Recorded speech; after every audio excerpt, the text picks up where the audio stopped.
நீங்க இபி ஆபீஸ்ல கொடுத்த பணத்தை கணக்குல வச்சுக்கோங்க. இதுல 90 ரூபாய் 75 பைசா இருக்கு. மீதிய சீக்கிரமே கொடுத்துருவேன். உங்க உதவி தேவையில்லை.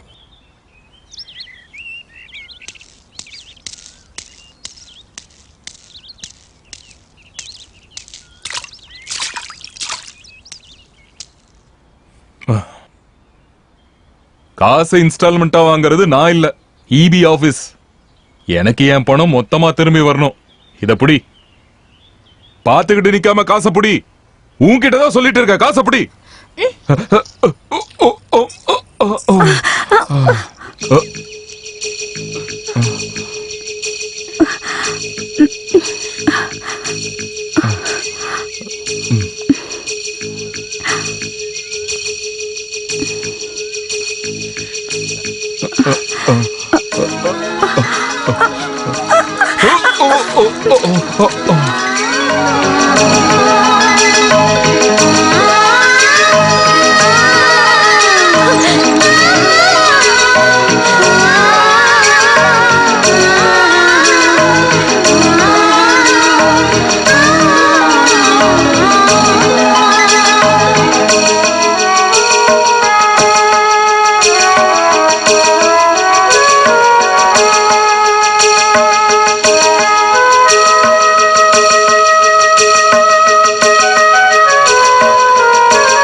அண்ணா, அண்ணா.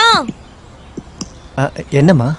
மேல இருக்க அவர்கிட்ட குங்கும புக்கு வாங்கி கொடுங்களேன். அவ்வளவுதானா? விடு. அது மேல இருக்கிறவன் திருடனா கொலகாரனான்னு தெரியாம இதெல்லாம் ஏன் கேக்குறீங்க?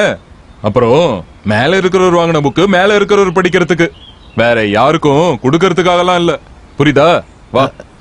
கவலைப்படாதீங்க, சும்மாதான் சொல்றாரு. வருத்தப்படுவாங்க சார், பாவம் பிள்ளைங்க. பாவமா? அந்த ராதான்ற பொண்ணு இருக்கால, தலகுணம் பிடிச்ச பொண்ணு. சொன்னதை கேட்டீங்கல்ல, மேல இருக்கிறவரும் எல்லாரும் கூப்பிடுற மாதிரி சாரு அண்ணான்னு கூப்பிட்டா என்ன? பொம்பளை பிள்ளைகளுக்கு அடக்கம் பொறுமை எல்லாம் வேணும்.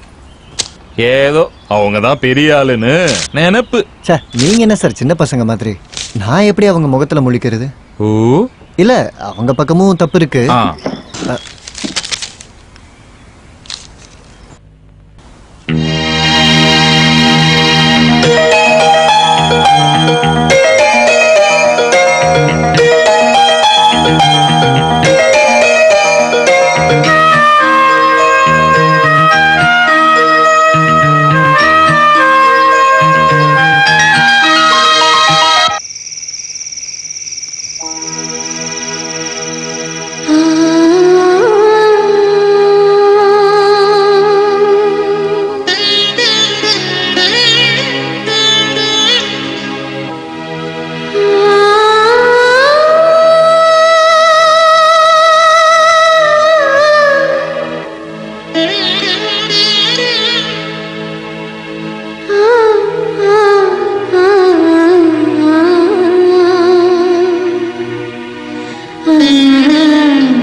மன்னிச்சிரு.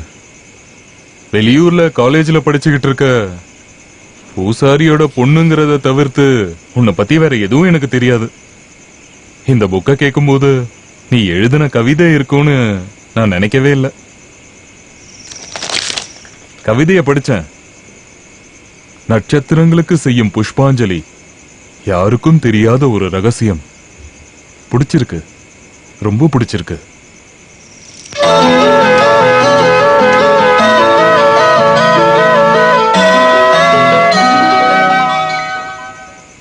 பிள்ளைங்களுக்கும் அம்மா கிட்ட இருக்கிற அதே குணம் தான் வந்திருக்கு.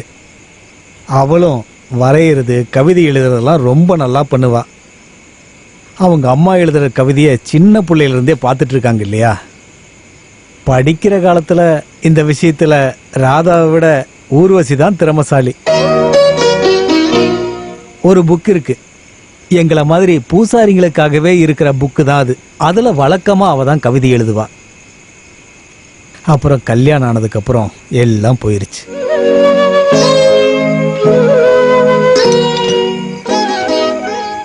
இந்தா நீயும் எடுத்துக்கோ. வேணான்னு நினைச்சேன். வெத்தலை போடுறதுல சரி, போட்டுட்டு எங்கேயாவது துப்பி வச்சா காலையில சும்மா விட மாட்டேன். நீங்க எல்லாரும் போய் வெளியில துப்பிக்கோங்க. ஐயோ,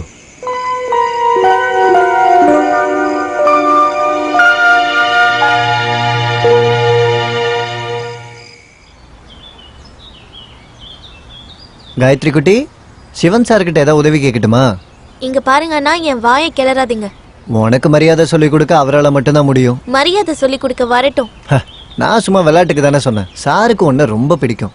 உன்னை பத்தி எப்பவுமே என்கிட்ட பேசுவாரு. அவர் ஊர்ல அவருக்கு பிடிச்ச ஒரு ஸ்டூடெண்ட் இருந்திருக்காங்க, மாயா. நல்ல கவிதை எழுதுவாங்களாம். ஒரு ஆக்சிடென்ட்ல இறந்துட்டாங்க. உன்னை பார்க்கும்போது அந்த மாயா ஞாபகம் தான் வருதுன்னு சார் எப்பவும் என்கிட்ட சொல்லுவாரு. சும்மா பொய் சொல்லி எனக்கு என்ன கிடைக்க போகுது? உன்னை அவருக்கு உண்மையிலே ரொம்ப பிடிக்கும்.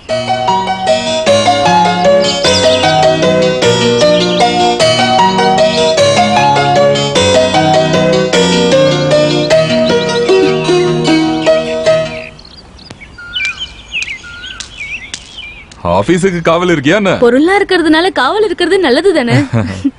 கோயிலுக்கு போயிட்டு வரியா? என்ன விசேஷம்? இன்னைக்கு என்னோட பிறந்த நாள். ஆஹா, நல்லா இருக்கணும்னு வேண்டிக்கிறேன். சரி, நான் போறேன்.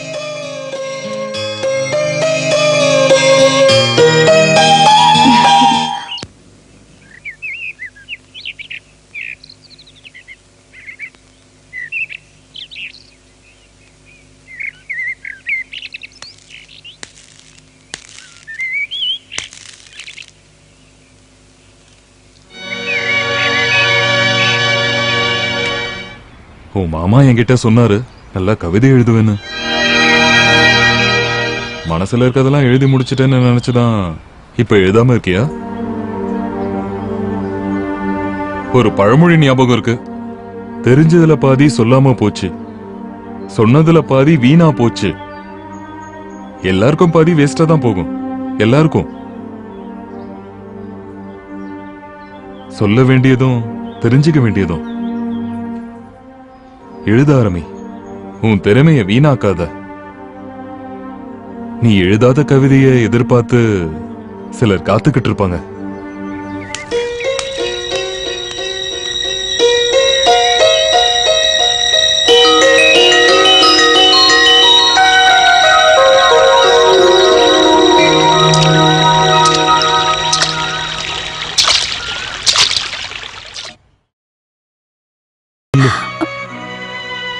மனசுல இருக்கிற வார்த்தைகளை திறந்தா மௌனத்துக்கு எவ்வளவு வார்த்தை கிடைக்குது.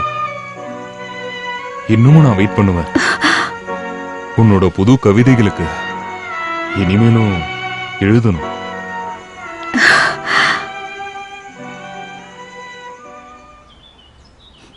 நல்லா இருக்கு. எனக்கு வேண்டாம், இதெல்லாம் போட்டுட்டு நான் வர முடியாது எங்க போனாலும். அது சரி, இந்த வேஷத்துல எங்க அம்மா உன்னை பார்த்தா எல்லாம் கெட்டு போயிடும். ஏதோ அம்மாவையும் தங்கச்சியும் கண்டுபிடிச்ச மாதிரியே பேசுறீங்க. கண்டுபிடிச்சிருவேன். கண்டுபிடிச்சிட்டா நினைச்சுக்கோ. என்ன கல்யாணம் பண்ணிக்க அம்மா ஒத்துக்கலன்னா? அதெல்லாம் நான் ஒத்துக்க வைக்கிறேன். எங்க அம்மா பாவம், விளையாட்டு கூட அவங்கள கஷ்டப்படுத்தாத. இல்ல, என் ஜானியோட அம்மா இல்ல, நான் கண்டிப்பா கஷ்டப்படுத்த மாட்டேன்.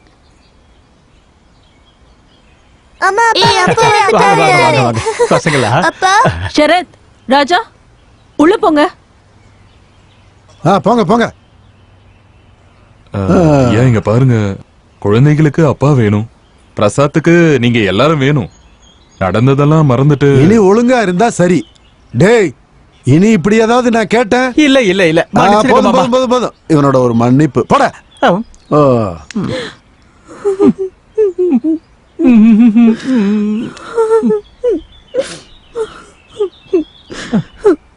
அழாதமா கண்ணு, தயவு செஞ்சு அழாதமா.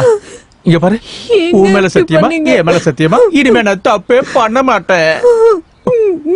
உன்னோட உடம்பு ரொம்ப இறைச்சு போயிடுச்சேடி.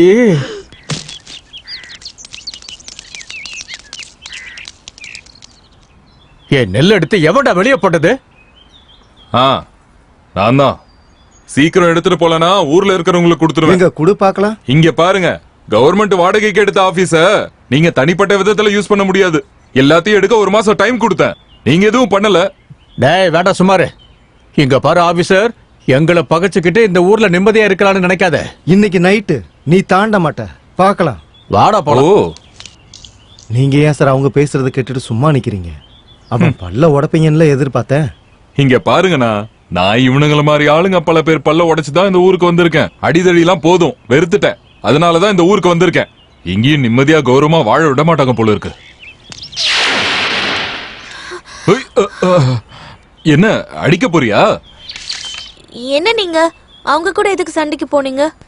அவங்கள ஒரு மாதிரியான ஆளுங்க. என்னது? என்னன்னு கூப்பிட்ட? வாங்க பொங்கன்னு கூப்பிட்டேன். என்ன இருந்தாலும் பெரியவங்க இல்லையா, அதான் அப்படி கூப்பிட்டேன். என்ன பார்த்தாலே கடிச்சு துப்புற மாதிரில பேசுவ. இப்ப என்ன ஆச்சு? மனசுல வேற ஏதாச்சும் வச்சிருக்கியா? எப்பவுமே சண்டை போட்டுட்டே இருந்தா அது நல்லா இருக்காதுல்ல.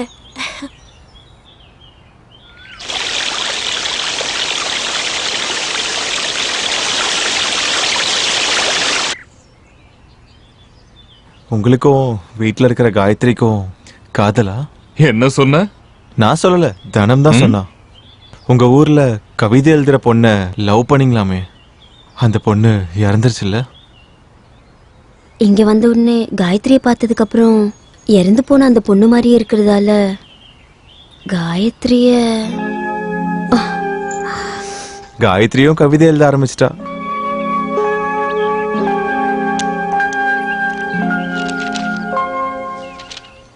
இத எழுதுனவங்களே படிக்கிறது தான் நல்லா இருக்கும். படி, தைரியமா படி. முதல் கொம்புல வந்து உட்கார்ந்த கிளி ஒரு கேள்வி கேட்டுச்சு. கூட்ட விட்டுட்டு மத்த கிளிங்க அங்கேயும் இங்கேயும் போலாமா? நிறுத்து நிறுத்து. இந்த கவிதை நீதான் எழுதுனியா? தனியாவா? நீ எப்பயாச்சும் ராமன்ற பேரை கேள்விப்பட்டிருக்கியா? இந்த கவிதை நான் ஸ்கூல்ல இருக்கும் போதே படிச்சிருக்கேன். ஊர்ல எனக்கு ஒரு ஸ்டூடெண்ட் இருந்தா, மாயா. இங்க வந்து உன் சேட்டை குறும்பெல்லாம் பார்த்தப்போ அந்த மாயா தான் எனக்கு ஞாபகம் தான். அப்படிதான் நான் மாயா மேல அன்பு வச்ச மாதிரி உன் மேலேயே அன்பு வச்சிருக்கேன். மாயா எனக்கு தங்கச்சி மாதிரி. உன்னையும் நான் ஒரு தங்கச்சியா பார்க்க கூடாதா?